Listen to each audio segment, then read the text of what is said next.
play a role in another tempo. So turn the mic up and the bass low.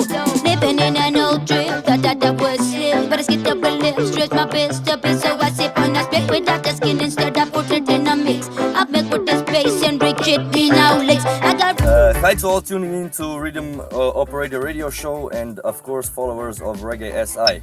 We are very excited today because on the other side we have the one and only Soom T. Hi, thanks for having us. How are you? I'm very well, thank you. Thanks for having me. Yeah, no problem. We love to give every artist opportunity to also get represented here in Slovenia, and you just made a fresh new album this year, but we will talk a little bit about that later. First, I have to ask you, because we cannot ignore the COVID-19 virus and its impact on the music industry. How did the virus affect you personally, and how are you dealing with all this madness? Okay, well, all the shows were cancelled, so I started doing evangelism with my church. And then in the last month, I moved to Portugal for a few months because the restrictions in Scotland were becoming so intense. So I've spent my time doing some recording and just really trying to relax and treating it like a holiday and try not to worry too much about it. Because even though the world is really in chaos at the moment, I do trust in the Lord, and I believe that, this is it's just one of the many signs that the Bible spoke about. And for the end. So I do believe that we are definitely in the end times. Things are going crazy, but we have to stay firmly rooted in the Lord. So for me, I've done plenty of Bible study and I've prayed a lot. I'll be praying today as well. And so I'm generally just trying to relax and slowly get work done. I mean, of course, I released an album during the lockdown, released 3 singles during the lockdown. So, I mean, work didn't stop for me. I continued to try to stay positive. Right. Yeah, of course, because positivity is basically what we all have.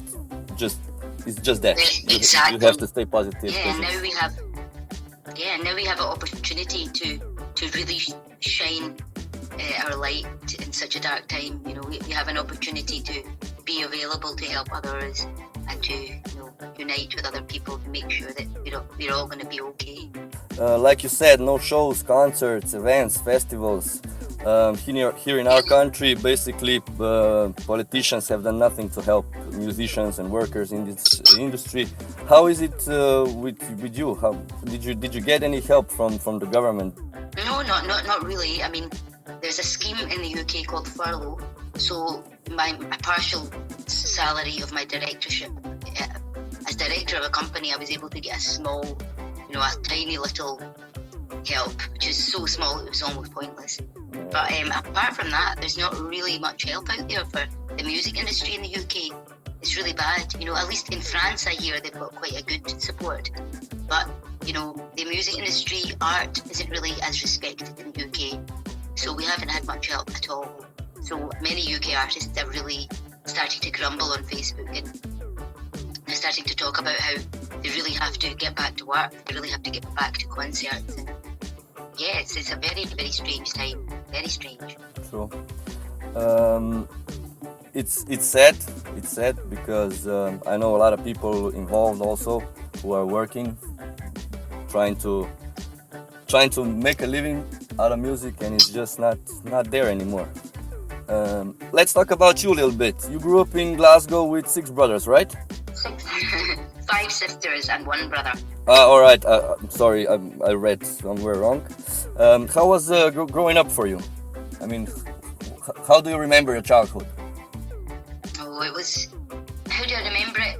I like to, now that I'm older, I like to think only of the positive things. And, my dad used to have a video shop, so we grew up, me and my sisters and brother, watching lots of movies. Our school was 5 minutes from the home, so I really enjoyed, being in a community where our school friends were always nearby.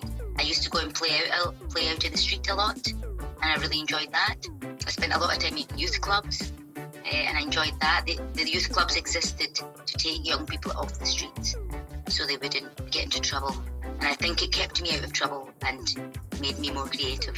So my memories were excellent. My mother worked as a midwife, so she worked hard. I had a babysitter called Mrs. McClafferty. She was an Irish woman.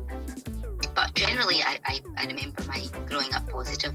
my sisters and my big brother, provided a lot of entertainment. They all listen to different music, so I always had a million different styles of music to listen to.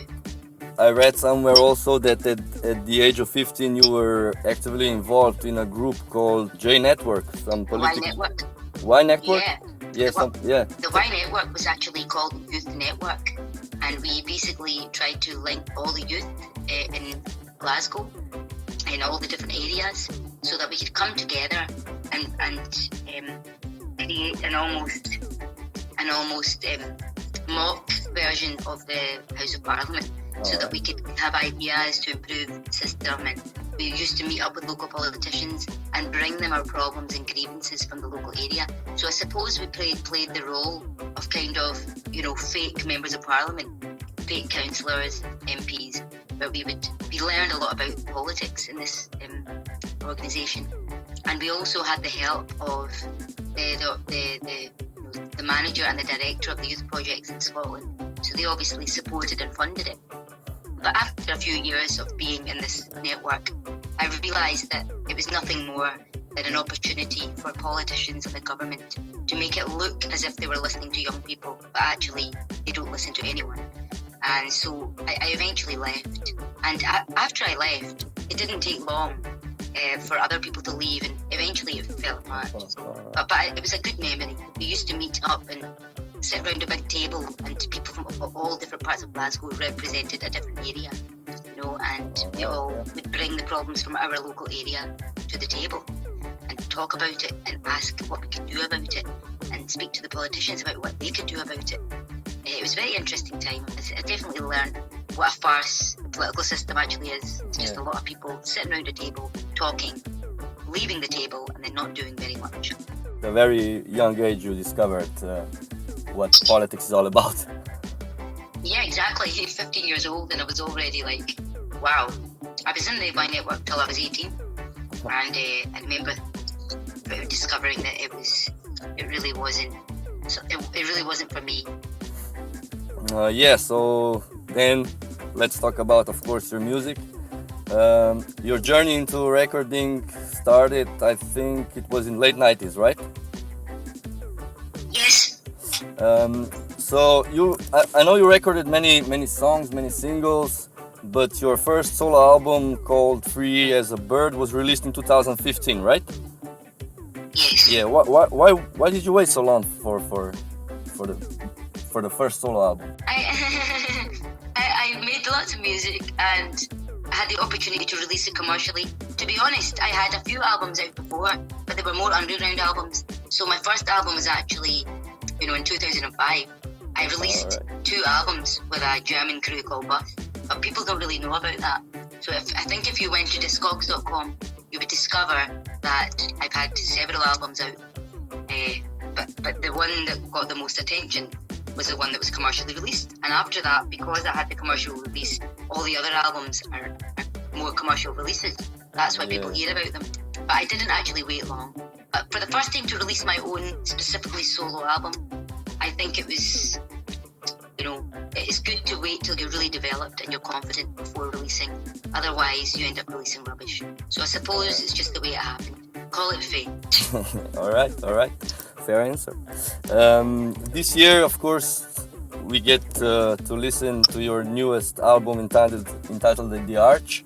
Tell me why The Arch? What is the meaning behind the name of the album? A lot of people think there's all these, esoteric, symbolism. Actually, the arch represents the fact that the studio was shaped like an arch.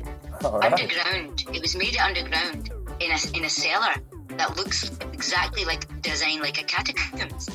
And the catacombs reminds me of the early Christians hiding in the catacombs to escape persecution. And I remember thinking, it's amazing to make an album in a place that's basically an arch, because it feels like I'm in church. So for me, that representation of the arch, it gives the idea of being in a church. And for me, working in a studio is like being in a church, because I'm preaching. I'm preaching what I believe. I'm preaching, through the music. And I suppose the art was just a simple way to kind of present it. You know? I do love the artwork because it's really nice. It's nice to look at, and it was done by some artist, if I'm correct, right? He's amazing, yes. He was actually a friend of Kunta, you know, and you can get all the details there on the album. I'm sorry, I'm not up to scratch. You know, the last album I knew everybody that had done everything. I can tell you who made the album. The three guys that I worked with were Teddy, David and JD, who are three brothers. And they played the instruments, they produced the music. And Kunta, of course, was music director, as always. Yeah, and he, you know, it was the one who put the whole project together and who, you know, had a very, very strict hand in encouraging the direction of the music, the styles. In the end, Kunta was the one that took 25 to 30 demos and whittled it down to the number of tracks that are on the album, and you know, he instructed us to finish those ones. So and there were some songs that never ended up on the final cut, which shocked me, because me and myself and Hailey Seen, we loved a couple of other songs. One of them was about my father. It was a very emotional song called Papa, and we couldn't believe it never ended up on the. And there was another song called Judgment Day, and you know, and the guys know the song by heart. So it was really funny that it never ended up on the album. But as I said, we trusted Kunta, and he really delivered, you know. And so Kunta actually produced the album and the whole the vibe of it, the style, the direction, the different genres that are contained within it.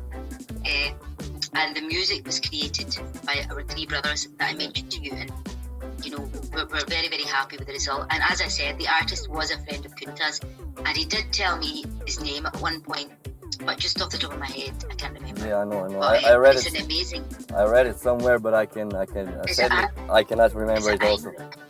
I think it is, yeah. I think his real name is Imrit. Yeah, I think his real name is Imrit. Cool. But he's got an artist name as well. But it would be great if you could just look on the album and find the name, of course, and just give him a heads up, because the artwork is stunning. We were very, very happy with it. Just out of curiosity, how long have you and Kunta known each other? Because I know this is not your first time working with him, of course. No way. I've known Kunta around about, say maybe 14, 15 years, because the first time I came to France, I'm pretty sure it was 2006. I mean, the first time I came to France was actually 2005, when I came with Mars Attack, but the next year, I think I came with Kunta was the one that invited me to play at a sound system show in Lyon. And so Kunta was one of the first people to support me and to believe in me, and, you know, to tell me that, you know, I think you've got a talent, and, you know, I think that you should really keep, you know, doing shows and touring. He was very, very supportive, you know. So Kunta really is a brother of mine, you know. I have the greatest bond with Kunta, and over the years, we always worked together. I made a single called Pull It Up with Kunta for his label all the way back in 2010, 2011 with Nico, a producer called Nico. And Kunta and I always talked about doing an album. We talked about it over the years. I played at the music festivals with Kunta. We played in all venues. We did so many gigs together. And Kunta always made the selection by himself, and always seemed to know what style of music my voice suited. And I think to have that kind of musical direction, it really helped me over the years. And myself and Kunta made a promise, made a pact that we would definitely do an album one day. And then just before when we started working on the album in 2013, 2014, then I got signed to Wagram, to Chapter 2. And I ended up doing Free as a Bird, and then I did my Ode to a Carrot. Then myself and Kunta talked about it again. I said, Kunta, I feel like I'm ready now. I've had the life experience. I've got something really that I want to say. And so I was glad that we waited so long, but we finally did it. Yeah. And we've done one album doesn't mean we're not going to do another, because we're a great team, and it just feels like working with members of the family, you know? Yeah, true, and it definitely shows on the album. Speaking of which, what types of music can we hear on this whole album? What can people expect, in your words? Well, this is kind of going back to the roots now. So I've gone back to, you know, if in doubt, go digital. So it's quite a lot of digital in there. There's a little bit of roots in there. Somebody even mentioned there was hints of rockers. You're going to find some real, I think it's a very unique sounding album. You know, we've gone for, I mean, let's be honest, my voice was born for digital. I'm not even going to try and deny that. True. So the lower register is just built for the digital. And so many people, I've got a lot of fans, they're always contacting me like, when are you going to put more digital? You know, and so finally I was like, well, I've done a couple of albums in between with a bit of hip hop and a bit of soul, and you know, like the last album only had 2 reggae songs on it, you know. Free as a Bird had 2 reggae songs on it. So now it's like, I'm going to try and please the committed digitalites out there. And so now they can't grumble at me and be like, you've changed your sound. I'll be like, well, here's an album of digital, that'll keep you quiet for a couple of years. Nice, funny. Let me just ask you this: was there any funny moments while recording the Arch album with this Corona? And did you have had any regulations? Or? No. The album was finished before the lockdown. All right. Otherwise, I probably would have been locked in that. Many funny things happened. Sometimes, you know, JD and David and Teddy would actually start playing rhythms, and they've got a massive sound system in there. So a sound system where the sound is amazing because you're in a tunnel you're in an arch underneath the ground, and the studio is covered in sand. So the floor is actually covered in sand. So you can imagine the sound is outstanding. It's just such dead, damp sound. So then when you've got the sound system, it's just so powerful. So the number of times that we had a session, and one day we had a clash, and me and Eddie had a clash that if it was public, everyone said that Eddie would have been slaughtered. But then he said some things to me, and it was a brilliant session. You know, everyone was laughing their heads off. We've actually got some of it on video. Maybe one day you'll get to see it, you know. But we had so many sessions. In fact, many of the songs came about because we just put the music on and did a session on the mic, sound system style, just like 5 or 6 of us. And it was out of those sessions. If I did something that stood out, they would stop the music and say, Soom, we're going to rewind it. You should try and do something, you know. And we just knew whenever we came up with something good. Like Vampire of the Empire came out that week. He played that rhythm, and straight away I started singing, you know, this Vampire of the Empire on it. And we all said, right, get on the mic and record that right now. So it was done in a very fun way, and I must say it was very funny because it was very light-hearted. Everybody was just there having a few beers and, you know, listening to the music. And the thing is, the Highly Seen brothers are amazing. They've got such a good vibe. They're so happy. They're so positive. You know, they're really funny. They really made it a fun experience. So fun, in fact, that I was like, I definitely want to record an album with them again because it just happened so naturally. You know, and they really are very supportive. You know, when I came out the studio, maybe I wasn't happy with my recording, but they were always very encouraging, but very honest as well. Yeah, maybe you should do that again. They would always let me have an opportunity to give my opinion first.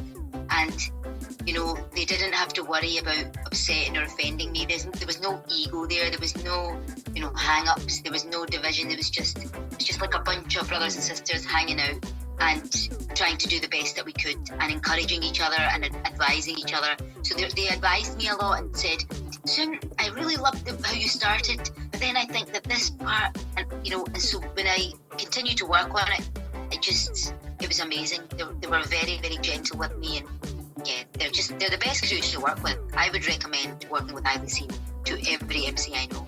All right, thanks for that info. It was very deep, and we love to hear that here.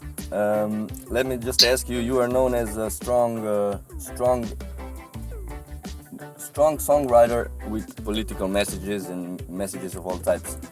But well, I mean, you do have lyrics that stand out in a way, and in this on the Arch. Let me ask you just this: which one of those tracks would you say has the strongest message for the people out there today? Wow, it's hard for me to say. I think Salute to the Boss for me was probably my most impassioned because the boss is referring to my Lord Jesus Christ. I believe that Jesus is the boss. I believe he's going to come back to earth one day and he's going to bring his faithful people to heaven. I believe that he guides us. I believe that when we pray to him, he hears us and he helps us to, to understand him and to know him. I trust in the message of the Bible. I trust in the wisdom that's in there, which clearly influences my music. So when I say in that song, Salute to the Boss, I remember when I kissed my cross, is that it's that life is a big burden that we carry in life. So we all carry the same cross that Jesus carried. Not the same one, but we all carry our own cross, which is a heavy burden to bear. And I think this song really tried to talk to people about how to lighten their load, how to get help to carry their burdens. And, I believe that having faith in the Lord is help to carry that burden. As for political messages, I think the whole arch is littered with what's happening today in the world and why we need to be careful. I think the strongest, most extreme message is Vampire of the Empire, because I'm talking about killing vampires, I don't believe in killing or anything, but I do believe that we need to destroy the structure that the empire represents. I do believe that the people that are running the world today are so evil that we do need to start talking about destroying them. We can't just talk about doing a petition anymore. The petitions are not working. These people don't care about using bureaucracy to sort out, the crimes to stop the crimes that they're committing. They're committing crimes against humanity. And what do? We get together and put a petition together. Yeah, no, cool. I'm sorry, that's not working. So I suppose if people were care to listen to the lyrics and read the lyrics that come in the booklet, they will see that there's a clear message throughout that entire album.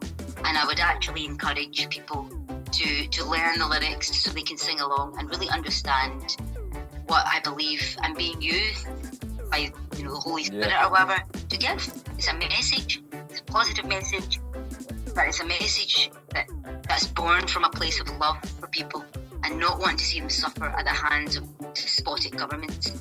And so I suppose the entire album really is a bit of a campaign, a spiritual campaign, political campaign, an activist campaign to urge people to stand.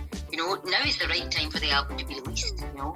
My whole life I've created activist music, so for me it's nothing new. I've always been given this message, but now I think it's being paid more attention to because of the times that we're in.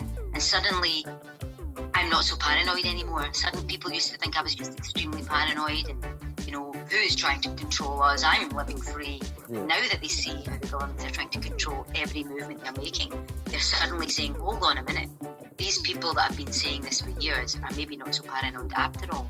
We are being controlled, we are being manipulated, and what is happening to us is unfair, and we should be standing and opposing it. So I can't give you a specific song, but I can honestly tell you that there's a clear message there to be heard and to be taken note of. And the next album I'm going to release, the Good LP, which will come out next year. The message of that really is built for these times, and it's taken 10 years. But we won't talk about that now because that's still in the making. Yeah, we're gonna talk about your new album when it comes out. All right. Yeah. All right. Let's shake things up a little bit from this. So, one of your titles is the Ragamuffin Princess. And for those who don't know, can you just explain what is basically ragamuffin and what does it mean to you? To me, a ragamuffin is somebody that is an MC, a master of ceremony, somebody who can create a ceremonial environment to celebrate using the microphone, using music. And also, I believe that a ragamuffin is somebody that is able to speak about topics. So yeah, I suppose I've been called a ragamuffin for years without even knowing exactly what it meant, and I don't make specifically raga music, but I suppose that's the style that what I do is kind of related to. So yeah, I definitely a ragamuffin. If it relates to being a sound system MC, then definitely I'm a professional ragamuffin. You definitely are. You have more than 20 years in this business. How did it from your starting point to now, how did you see the music industry change? How did it change for you? Because we used to buy CDs, then MP3s. Now there are streaming sites. How do you see this transition? The internet was amazing, because before the internet, myself and the band I was with, called Monkey Tribe, when I was like 21 years old, we had a hip hop band in Glasgow. And the thing was, we seemed to get a lot of good attention in Glasgow. Half the audience was our friends, and the other half were their friends or strangers. But because we, were such a positive band, we used to have amazing shows in Scotland, and we even got to play in Germany at Popcorn Festival. We got to play at Mars Attack Festival. So this was very early days. But what was difficult was that without a big label and without plugging, we didn't realise back then that to really do things properly, we needed to have it plugged. But when the internet came about, the majors and the bigger labels that were not paying attention to truth-speaking artists or artists that should be heard, they were replaced by the internet, which is amazing, because suddenly I was able to promote my music online and to actually achieve great success out of it without having any middlemen. I didn't need a label. We need labels today. A good label, you can't live without a good label. I mean, I'm not talking about X-Ray Productions or the other labels I've worked with. We need good labels. But what I actually mean is that for underground artists, for unsigned artists who are just starting out, you're not going to find a label like X-Ray until you first build yourself a little profile, unless you first gain an audience so that there are people listening to what you have to say and making sure that what you say has value, so that people can learn something from it, they can gain some wisdom from it, so that they can be inspired, so that they can be comforted in difficult times that we live in. So back in the day, we didn't have a way to really get our music out there into a public forum. But when the internet came about, suddenly the music spread all over the world, and it was like a snowball that just gathered more and more people around the world. So you can imagine how strange it was a few years after promoting my stuff online to suddenly be invited all over the world, because people were hearing it in Mexico and Brazil, they were hearing it in Africa, they were hearing it in India, they were hearing it in Sri Lanka, they were hearing it all over Europe. So the internet is what really changed everything. And suddenly a lot of record labels and of course the ability to sell digital music instead of making CDs suddenly made life a lot easier for the small underground artist that doesn't have the big budget of the major labels, that doesn't have the big budget to promote and to make CDs and all the rest of it. Suddenly small labels like my own small label, Renegade Masters, were able to press my own vinyl and were able to ship it around the world because of the ease of communication that the internet had brought. So I think the internet is really the thing that changed the music industry from when I was young, from what I saw. It suddenly wasn't about artists chasing after other people to help them to release their music. Suddenly they could do it themselves. And to me, that was one of the most liberating and empowering aspects of my own career that allowed me to really move forward. And to this day, even though now I realise a good record label is indispensable. But a good booking agent, like I have Talawa Productions, who I worked with many years, a good booking agent is even more indispensable, because it's performing live that truly brings you the exposure that you need to have people listen to your music. So that's what really changed the industry, I would say. Nice. You are also no stranger to our stages here in Slovenia. You performed in our country at 2011 at Dub Lab and Overjam in 2016. Do you have any memories of us? I absolutely do. I mean, I love Slovenia, and I'm definitely going to be back. But Overjam was brilliant. I mean, I remember the show at Overjam, and the setup was absolutely amazing, and I was very impressed to see such a big festival, a reggae festival in Slovenia.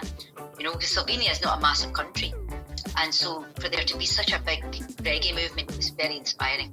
So no, I absolutely love Slovenia. The people that I met in Slovenia, the hearty, family vibes that they create over there. It definitely reminds me of the kind of the nurturing. The people there have a kind of nurturing way about them, and all the people I met had a very nurturing, caring way about them. And I think maybe that's just part of Slovenian culture. But no, Slovenia, the people that I met there really touched my heart. I will always love them to bits, and I'm definitely going to come back when all this madness subsided somewhat. We can continue to pray. I will definitely come back to Slovenia. And I can safely assure you that Slovenian people are also very fond of you, because I know there isn't a reggae or a ragamuffin party without your song anywhere here. Well, if there's any underground parties in Slovenia, maybe I'll just fly over and turn up as a surprise. All right, that would be magical. Yeah, we are trying to do some underground parties and this and that, but oh man, if you do it, let me know, man. I'm telling you right now, because I've got a few gigs in October, but right now, because of the madness, I'm looking for adventure. So I just ended up flying to Portugal to visit my friend, and ended up doing a little session in a bar. I might even fly to Thailand at one point and go to Brazil as well to do some recording. So it's a good opportunity for me to visit lots of places and then turn up. I think as an artist, now is the time to really take the gift that God gave me and find a way to really share it. And this time it's not going to be about, people having to find a big venue and buy tickets and all the rest of it. They'll be able to get that comfort in some underground party that someone's organised. And if they tell me about it and I feel like it, I would literally just fly over and turn up. I will spread on the message here to our folks who are doing the parties. Of course, we would love to have you. A little personal question I always like to ask artists. Maybe can you tell us your 3 favorite songs on your personal playlist? My 3 favorite songs, that's probably one of the hardest questions you could ask. But at the moment, I love an amazing song. And my favorite one has got to be Sam Cooke, Jesus I'll Never Forget. That's definitely number 1 on my playlist, I would say. I also love Monkey Mark, No Surrender. I was actually doing a bit of DJing for my friend's party the other night, and I ended up playing Monkey Mark, No Surrender, and I just forgot what an amazing song it was. So that's one that I'm playing reasonably regularly these days. And for a third one, wow, that's my current ultimate favourite has to be Search for a Hero by M People. Thank you for the answers. You're welcome. Being a veteran in this music business, do you have any young upcoming artists that we should know about? Do you know any? Absolutely. There's one artist who's maybe not so young anymore, and he's almost a veteran himself, even though he's still young, but I would definitely ask people to listen to Charlie P. I would ask people to listen to Marie Alam, A-L-A-M. She's an absolutely stunning artist whose music is very, very, it's very organic, but it's also very conscious. It's definitely music for a positive generation. There are a lot of new young artists coming out, in the world at the moment. There's always new younger artists with the new generations.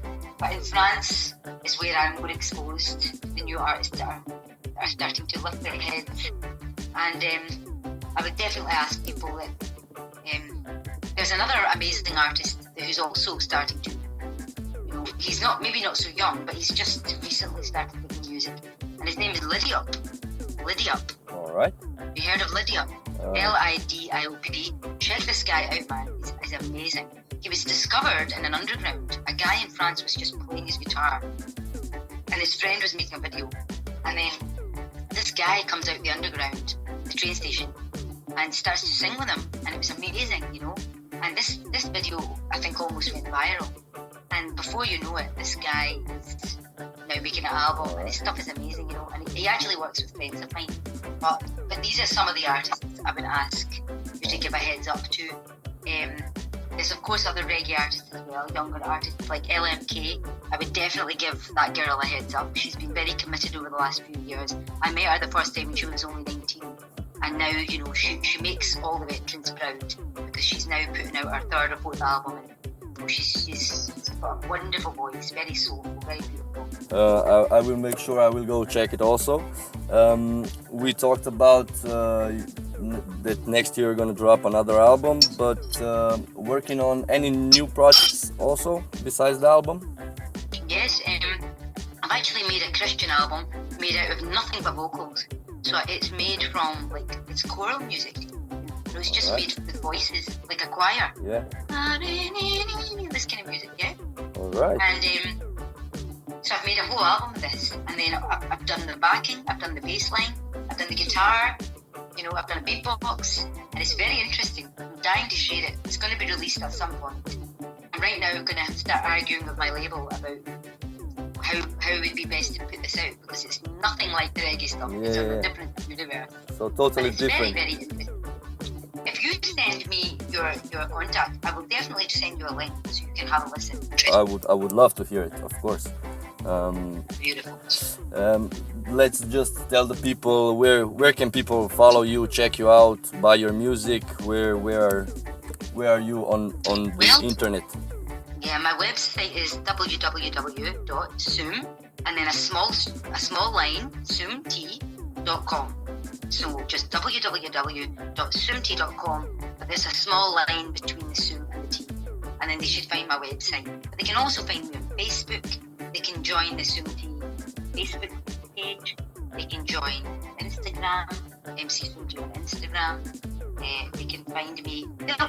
It's easy to find me. Just type in my name in a search engine and it will all appear. Just to make sure. And where can we buy the new album? Everywhere.